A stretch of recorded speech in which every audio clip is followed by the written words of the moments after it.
Покербет. Обирай свій спорт. Вчора ЗСУ знищили побудований залізничний міст. Про це повідомив мер Маріуполя Петро Андрющенко. Цитуємо. Вчора Збройні сили України ударом знищили напівзбудований залізничний міст, цистерни з паливом та інженерний транспортний сполучення в районі села Гранітне. Йдеться в повідомленні. Окупанти намагалися збити ракети, якими були атаковані власне і міст, і цистерни, але безуспішно. Крім того, загарбники допомогли встановити місце знаходження нових батарей ППО в Маріупольському районі. Як зазначається, міст був частиною плану росіян з побудови залізниці з Російської Федерації до Маріуполя. Тепер запуск прямої залізниці з Росії – питання закрите надовго. А рейки разом з ешелонами з Ростова-на-Дону росіяни можуть запускати собі прямо в одне місце. Нагадаю вам загалом про логістику і удари в Криму.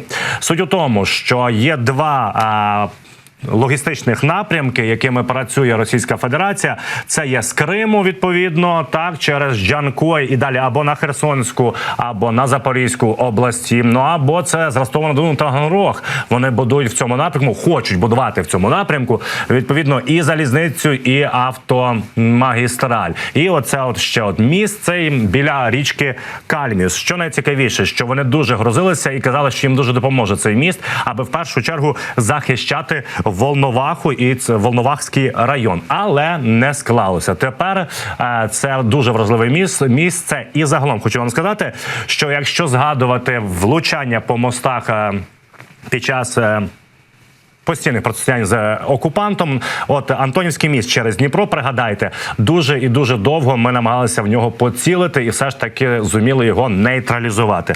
Тому розуміємо, що ліквідація саме цього недобудованого мосту в районі Маріуполя, так, північніше від Маріуполя, через річку Кальміус, це дуже і дуже хороший здобуток Збройних сил України. Загалом хочу вам повідомити, що в Криму, відповідно, влучили за останні дні, і це місто Сакі і Новофедорівка, аеродром в цьому напрямку. Там стояло дуже велика кількість потужних радіолокаційних систем окупантів. Відповідно, це вже підтвердження і наш Генштаб, що було влучання, і фактично зараз про це вже повідомляють аналітики Інституту вивчення війни, що Крим є фактично напівсліпим, тому що вони не бачать частину об'єктів або добре не бачать частину об'єктів, які летять в напрямку тимчасово окупованого півострову. Ну що ж, бачимо, що продовжують працювати Збройні сили України, і також аналітики Інституту вивчення наголошують, що наші оборонці навчилися обходити засоби ППО в Криму окупантів і влучати якісно в цілі. Рухаємось далі. Нас же є на зв'язку перший гість. Це є Сергій Жирнов, екс-співробітник КДБ та зовнішньої розвідки Російської Федерації. Сергій, здравствуйте. Здравствуйте, Игорь, и привет всем нашим зрителям. В первую очередь я хотел бы вспомнить свежую информацию. Это говорит глава контрразведки Норвегии Танген. Он говорит, что мигранты, прибывшие из России, получали шпионские задания. Вот вы знаете эту стихию, если можно так сказать. Сергей, насколько это распространенно, что мигранты с России работают непосредственно на спецслужбы Российской Федерации? Все люди, которые, оказываются, выезжают из Российской Федерации, обрабатываются спецслужбами, это понятно, это было так при Советском Союзе. Сейчас потоки увеличились, и, прежде всего, конечно, шпионаж ведется через официальное представительство Российской Федерации за рубежом, посольство, консульство, коммерческие представительства, культурные представительства, представительства аэрофлота и прочие всякие такие вещи.